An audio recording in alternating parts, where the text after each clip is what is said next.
মুক্ত বাংলাদেশকে আমাদের জন্য পৃথিবীর সবচেয়ে বড় কারাগারে পরিণত করা হয়েছে। তারা ভেবেছিল আমাদেরকে মনে হয় হত্যা করে, খুন করে, আমাদের উপরে অবিচার করে আমাদেরকে স্তব্ধ করে দিতে পারবে।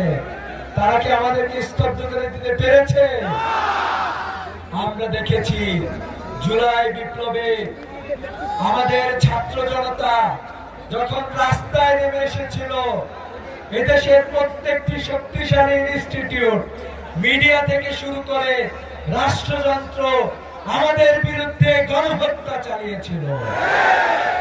এই গণহত্যা চালিয়ে যারা গণহত্যা চালিয়েছিল তারা এই বাংলায় স্থান পায় না। আমরা বলতে চাই, জালিমদের স্থান এই বাংলায় আর কখনো হবে না। জুলাই বিপ্লবের পরে আমরা ভেবেছিলাম আমরা একটি ঐতিহাসিক সময় প্রবেশ করেছি, আমরা একটি ইনসাফের সময় প্রবেশ করেছি, কিন্তু আমরা দেখলাম একের পর এক ঘটনা আমাদেরকে মনে করায় দিচ্ছে তারা যেন আরেকটি ফ্যাসিবাদ কায়েম করতে চায়। চাঁদাবাজির হাত বদল হয়েছে, টেন্ডারবাজির হাত বদল হয়েছে, শোষণকারীর চেহারা চেঞ্জ হয়েছে, কিন্তু সমাজ থেকে শোষণ, বঞ্চনা, নিপীড়ন মুক্ত হয় না।